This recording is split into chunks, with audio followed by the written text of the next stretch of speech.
We're in the information age, but facts are in short supply. Reject the noise, ask bold questions, and seek the truth with FBI whistleblower and common sense extremist Steve Friend. This is the American Radicals Podcast.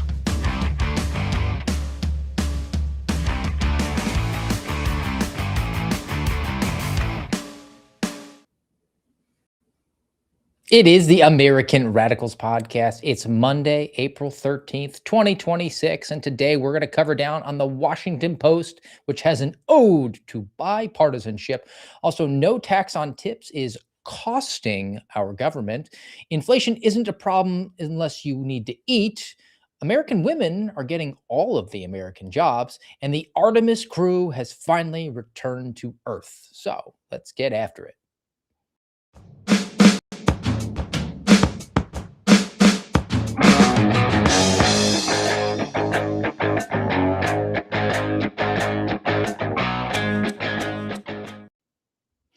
Do you remember being in school when they taught us the concept of a compromise?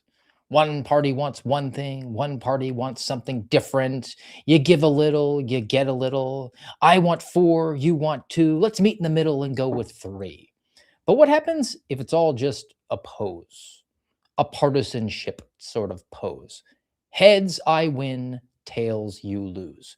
We could have the pose of opposing each other, or we could have the pose of compromising. But in the end, we're getting what we want, and you're not getting anything close to what you want. It's one big club, and you ain't in it, in the immortal words of George Carlin.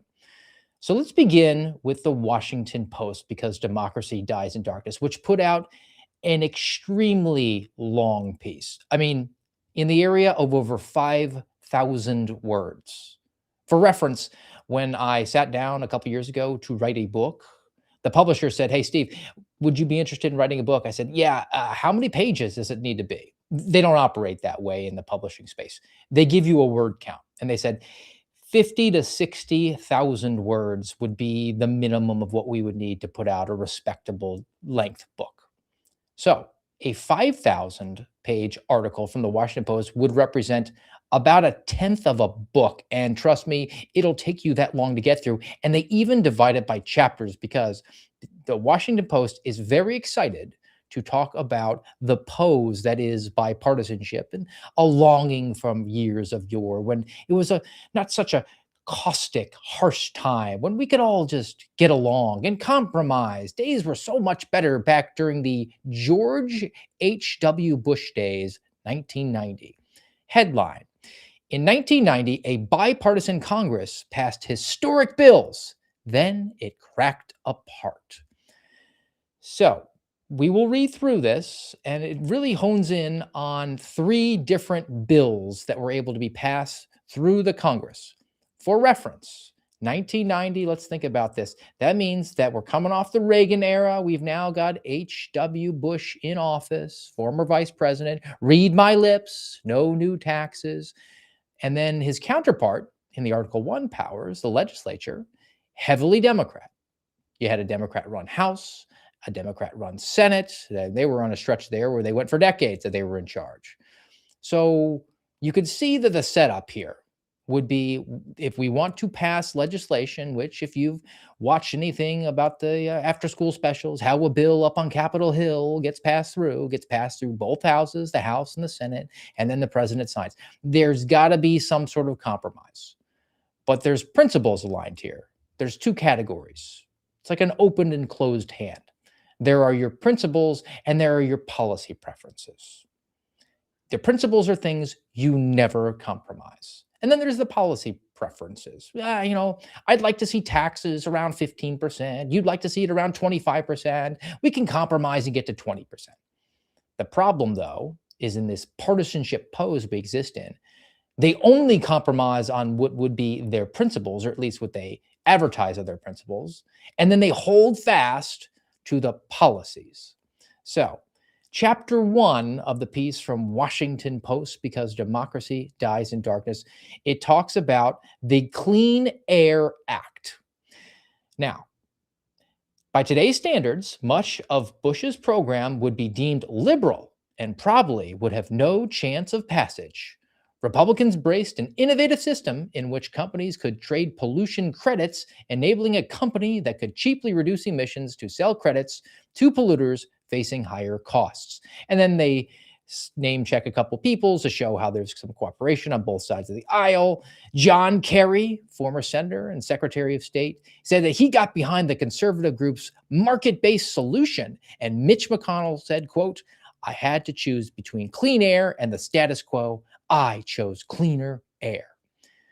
So, for reference, the elder Bush, his policies would have been considered liberal, but they're actually conservative, is what the Washington Post wants you to embrace, because they can put market-based solution in front of the solution that they actually put forward, which is a carbon credit system. A carbon credit system, for those who don't know, is a way to bring about socialist principles through the private sector. We're going to do it through the sun-worshipping Gaia people who were really worried about the acid rain and the hole in the ozone layer when they passed the Clean Air Act. They compromised. Look, the idea is that the Democrats are the bleeding hearts. They're really worried about celebrating Earth Day and Mother Earth. We worship Gaia. And those evil conservatives, they just want to have the smokestacks pumping that evil carbon into the air. How can they compromise? Well, we can rein in the pumping of the toxic pollution into the atmosphere with this market-based solution because the Republicans are evil capitalists. That's the compromise. No, it's one big club and you ain't in it. They got everything that they wanted. They reined in industry entirely. And on top of that, they brought about a communist principle, carbon credit system. Think of it as two companies. One manufactures automobiles. The other one shines shoes. Now, because of something like the Clean Air Act, where we do market-based solutions to deal with the acid rain, both of those companies are allowed a certain number of credits. You're only allowed to pump a certain amount of smoke into the atmosphere, according to Big Daddy government, because it says it in the invisible ink on the back of the Declaration of Independence. No, it's not part of their charge, but they compromise. We really like it. It's bipartisan. Don't pay attention to this one big club, which is getting exactly what it wants and doing things that are not within its charge to do. But to our example, who pumps more smoke into the atmosphere? The car manufacturer or the shoe shine business? It's the car company. Well, they pump too much. What are they going to do? Well, we have a certain limit. We're going to exceed the limit. Oh, you know what we can do?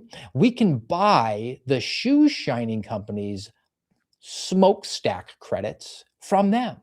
And that'll give us more credits so we can pump more smoke into the atmosphere and not fall afoul of Big Daddy government.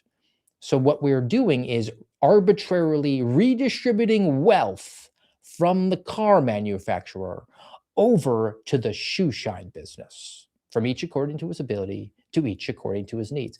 But it was a compromise. No, it was a policy preference. It had nothing to do with conservative principles, liberty-minded, small r Republican. No, it was Big Daddy government, and everybody got on board for it except you. It's a partisanship pose. In this case, it's a bipartisanship pose. Now, chapter 2 of the piece from the Washington Post, we've gone over the environment. What's another big one from the early 90s, wherever those who lived through it? That was the Americans with Disabilities Act.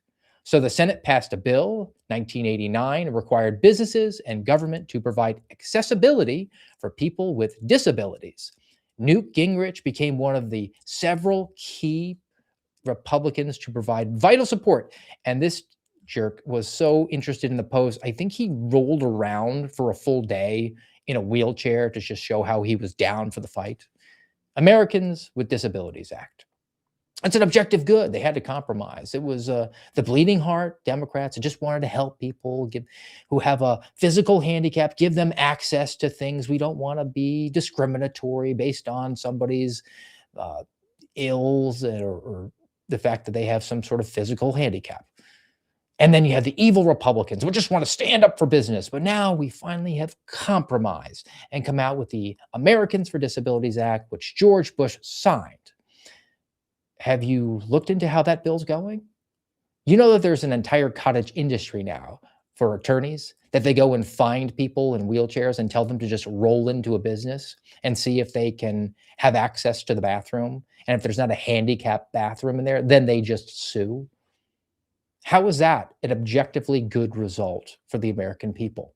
But it looked good. It allowed Newt Gingrich to see that he was actually a moderate. Well, he's a leftist if you go by any standard of practical evaluation of where he stands on things. It also, in the lead up to the passage of the Americans with Disabilities Act, there were protests inside the rotunda of the Capitol building. It sounded very like January 6th-y. Apparently, the individuals involved chained their wheelchairs together and necessitated some arrests from the Capitol Police. And in addition to Newt Gingrich, we got a nice quote from Bob Dole, quote, "If somebody is at a 2 and you're at a 4, there ought to be some way to get to 3. We're just compromising here. Or we're just shackling American businesses, setting them up for frivolous lawsuits, and then just getting behind scenes, closed doors, high fives, saying we did bipartisanship, except they got what they wanted and you didn't get anything." The third piece, chapter 3, the quote is, "There was give and take." And this is about temporary protected status. This was a huge, gigantic term during the Biden auto-pen administration. It was abused. This is when it originated. So the birth of the TPS, temporary protective status, it dealt with El Salvador, where there were some Jesuit priests who wound up being murdered. And then this was this entire issue where we were like, well, we're going to give some sort of amnesty temporarily. You can come to America. There's political persecution. Come on here on a temporary basis. So again, from the piece from Washington Post, the title of it is, "In 1990, a bipartisan Congress passed historic bills, then it cracked apart." And they lean back on Ronald Reagan to make sure to let you know that he allowed amnesty, and that was a good thing.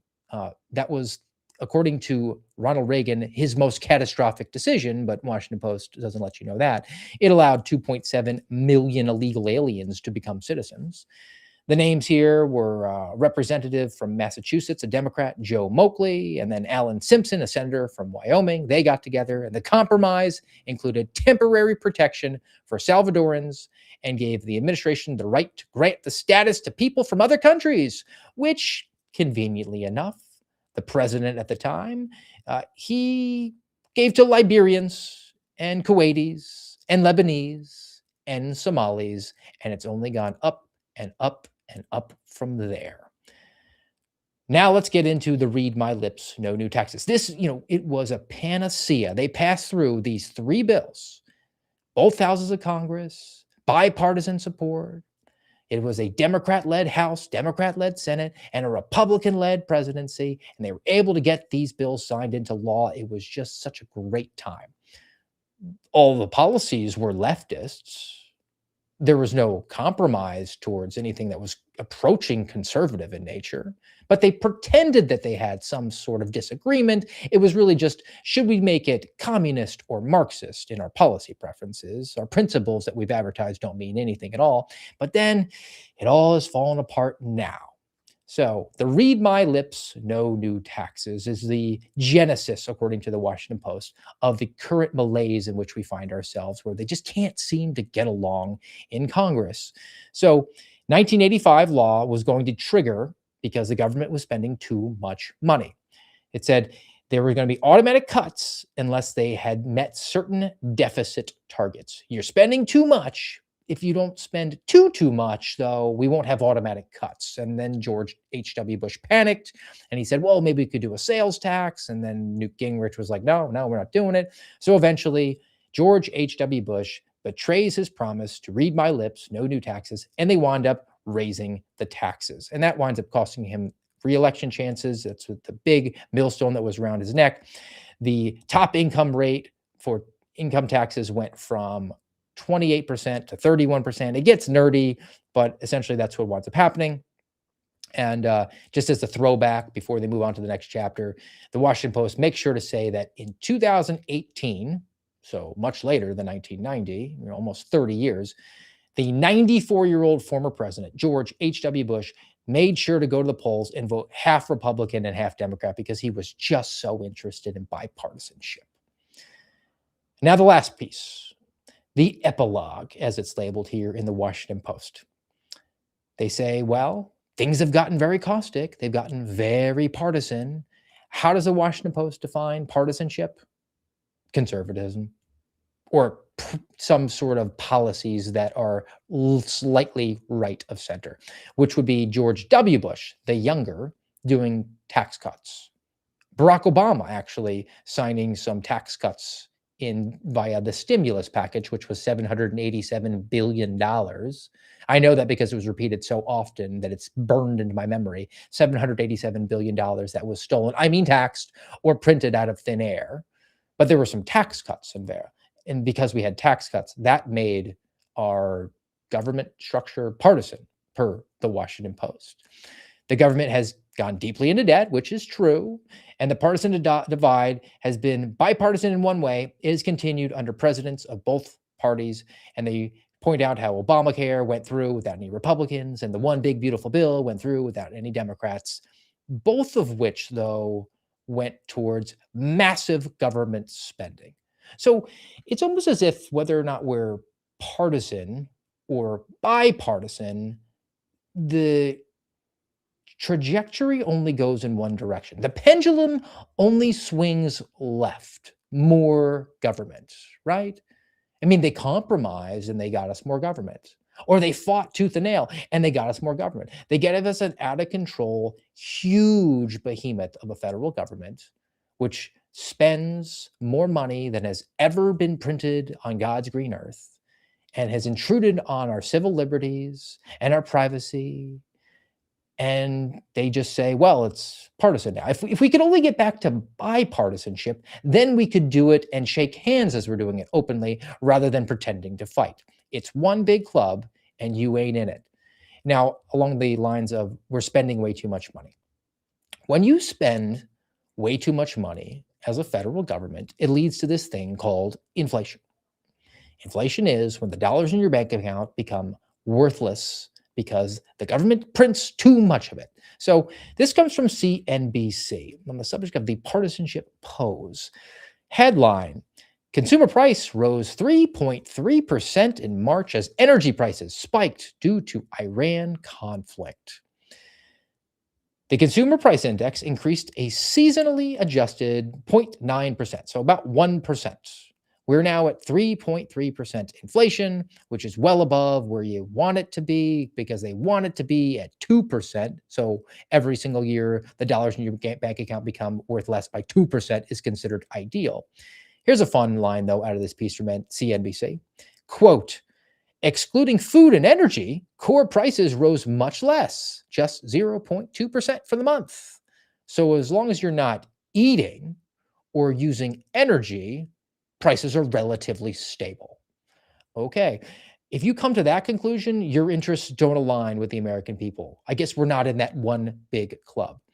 And this is an adjoining piece that I also have from the Washington Post on the subject of inflation. Headline here: the skunk at the garden party. Not the whistleblower skunk at a picnic like Chuck Grassley likes to talk about, but similar way. This comes from the editorial board over at WAPO.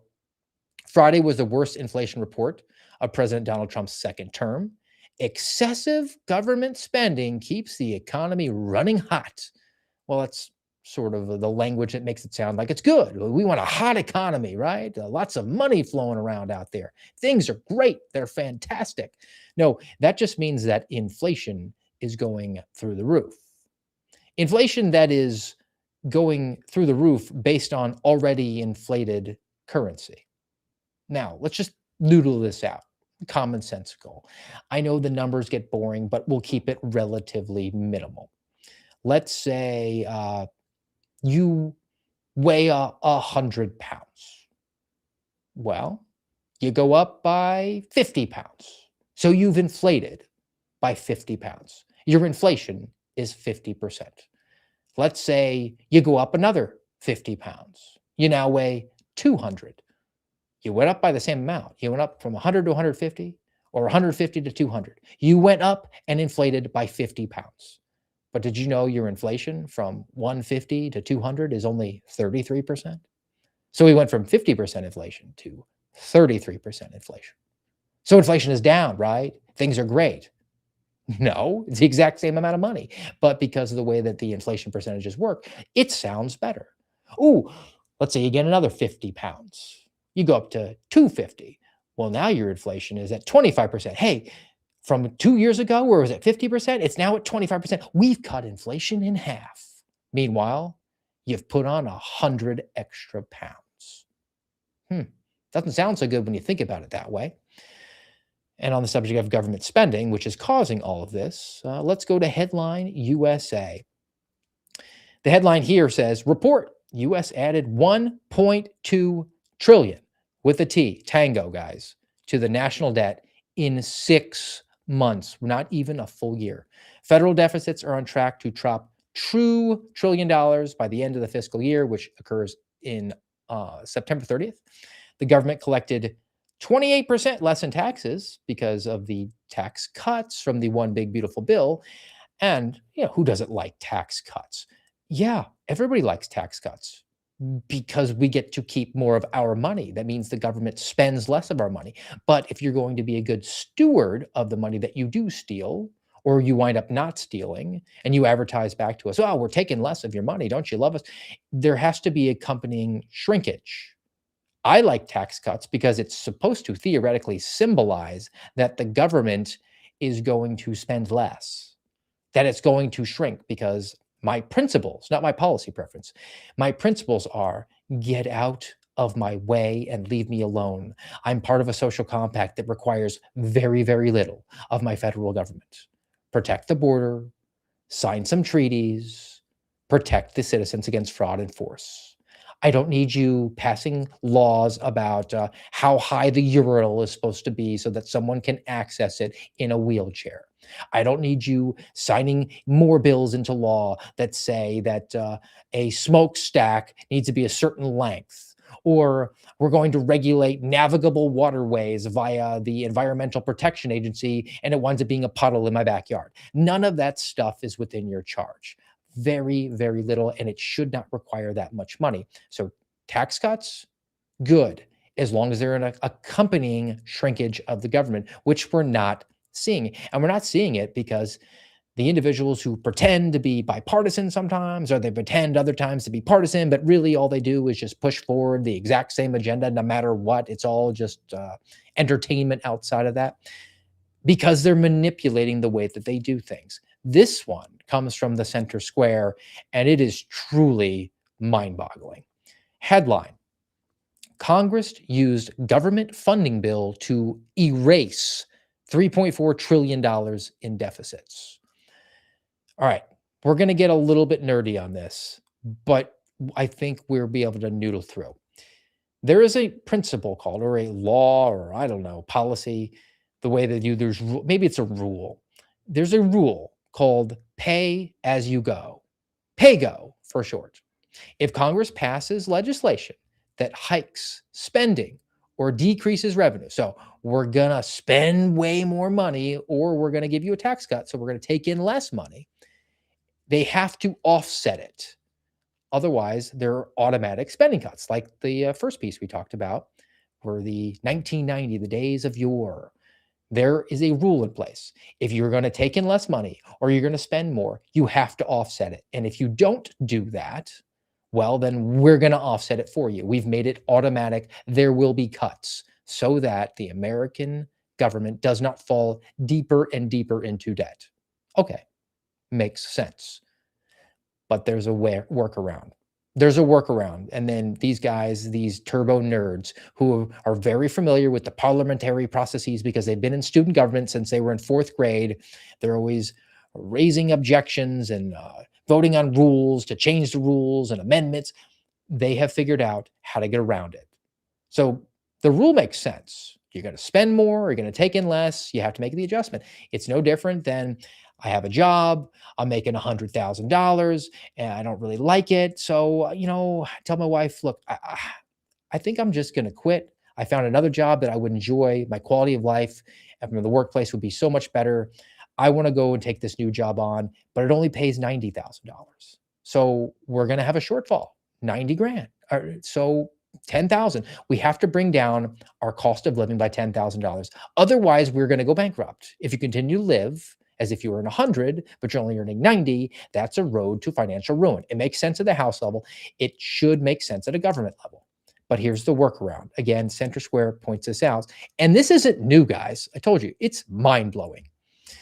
So the tax cuts that were part of the One Big Beautiful Bill added $3.4 trillion to the shortfall that they were going to have.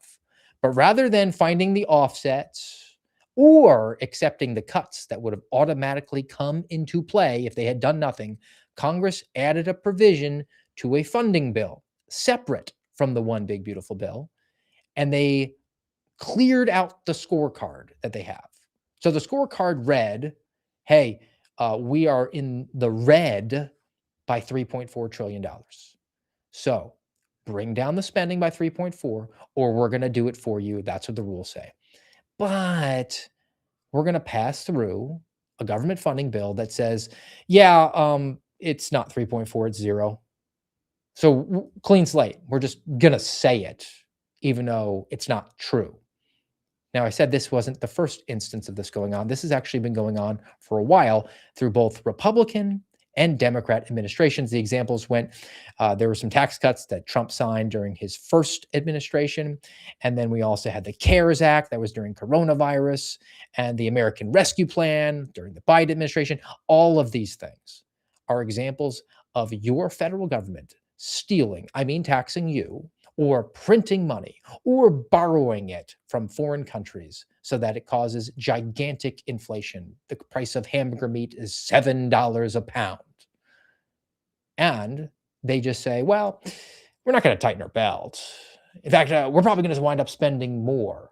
So you had a job that paid $100,000. You decide to take a new job that pays only $90, but we're going to live like we're making $120. And when you're confronted with all of those eviction notices or late bills that are coming in, you just say, yeah, well, I'm just going to put them in the shredder. I don't need to see them.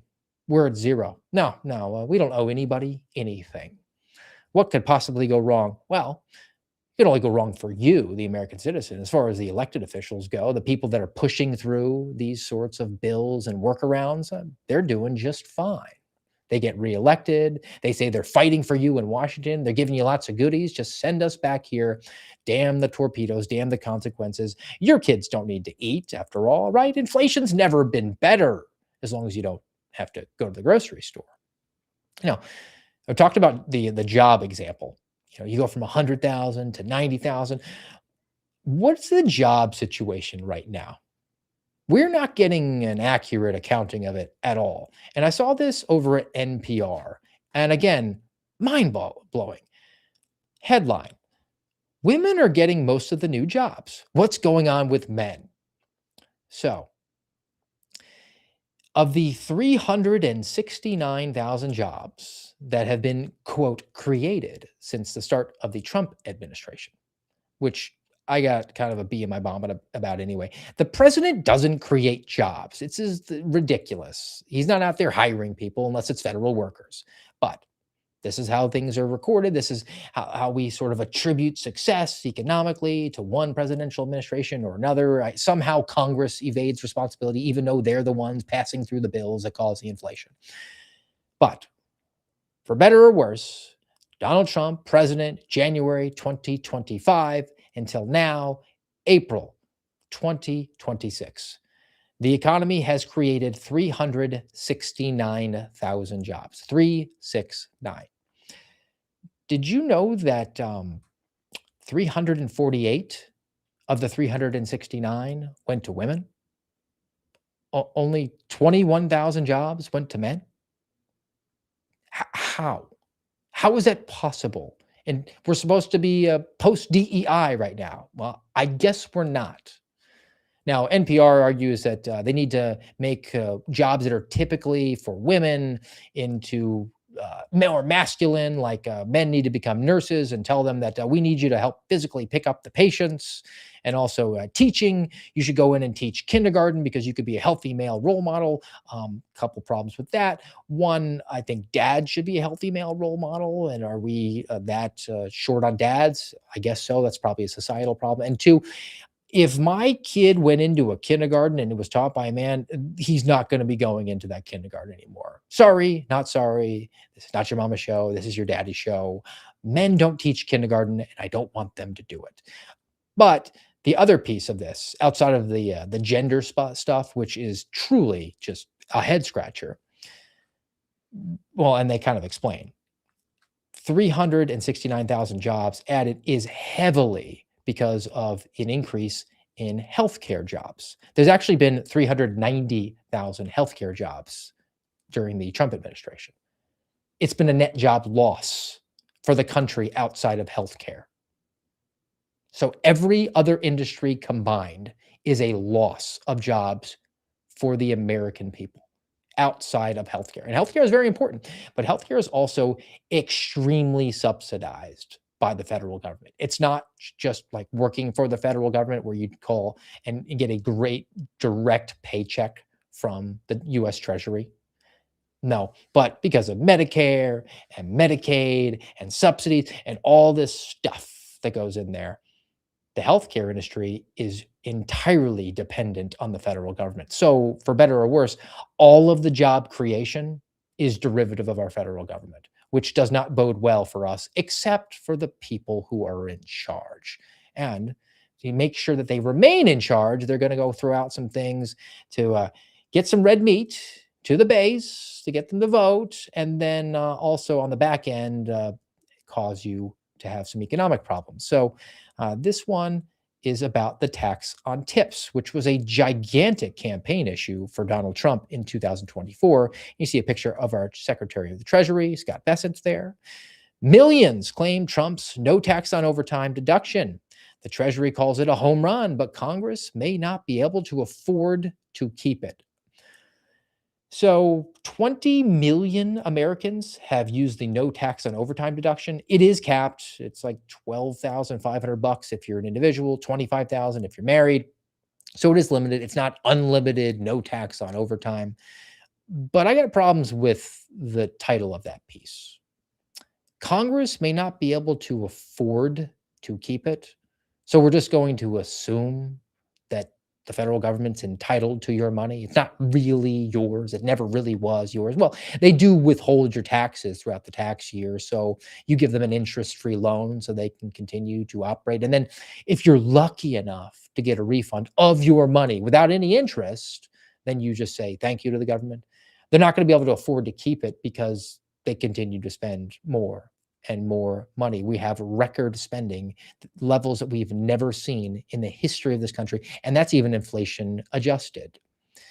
All right. I've got, I think, one more that I want to get to, and again, based on the idea of the partisanship pose.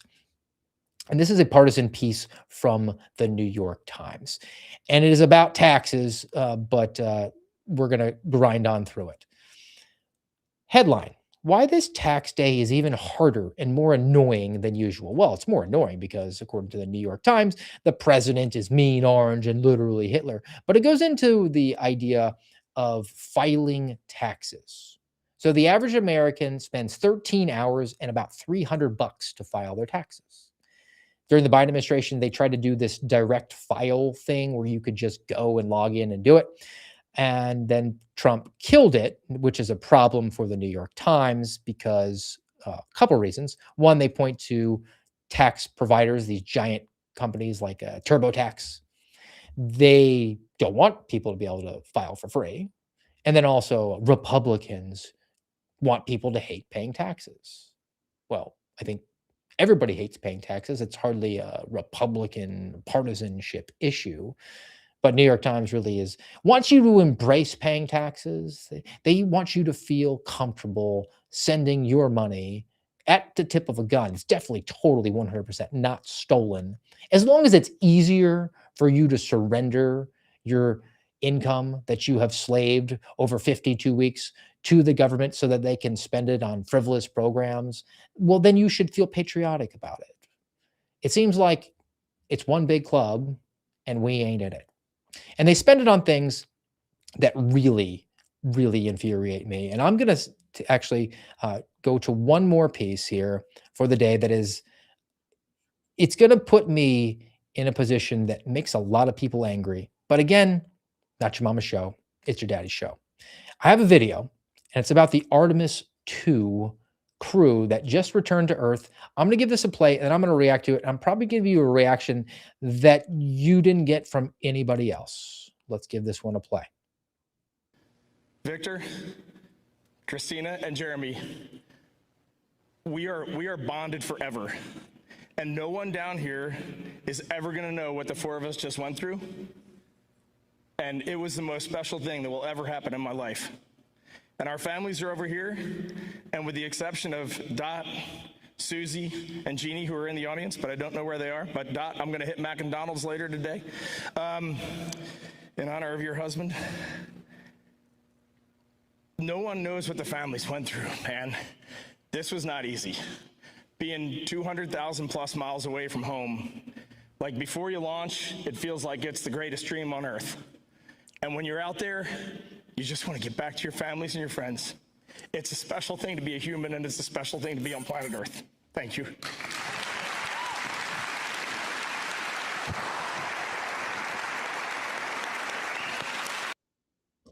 Standing ovation. I mean, really hits you in the feels. It's a special thing. Let me give you a very unpopular position on this.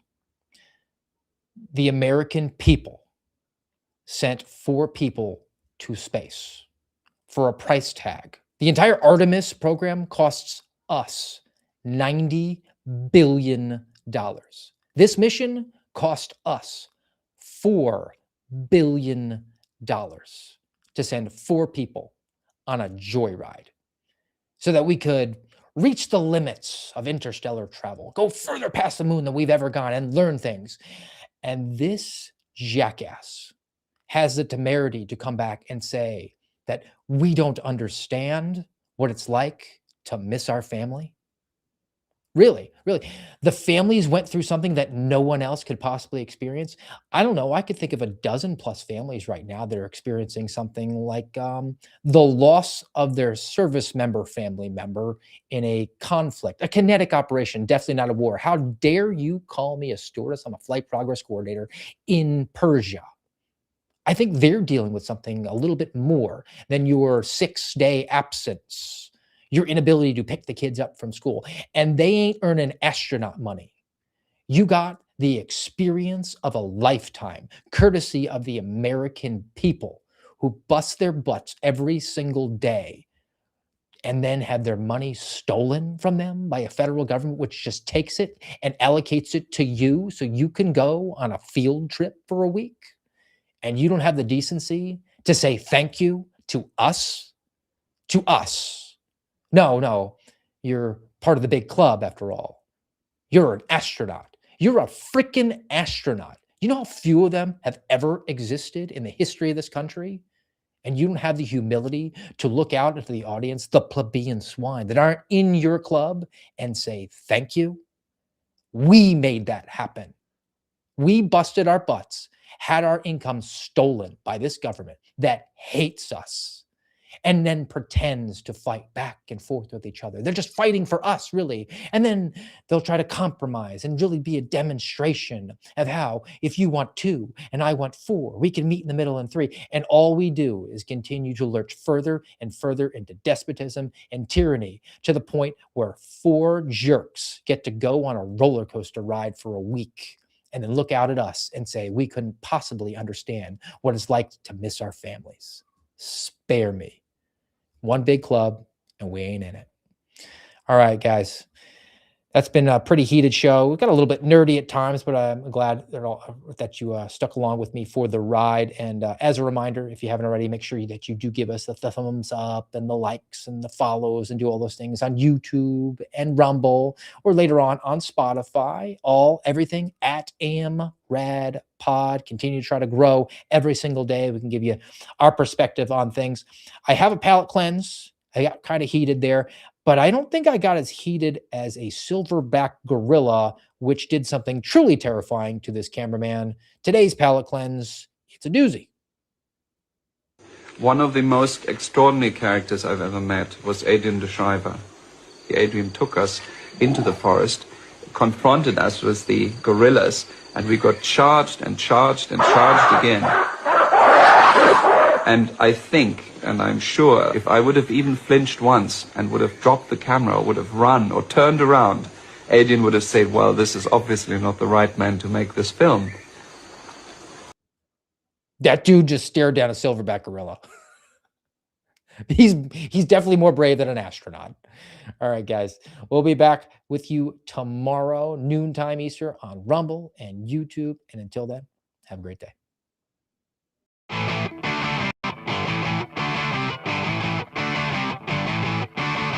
You've been listening to the American Radicals Podcast. Find us on YouTube, Rumble, and X at AMRADPod.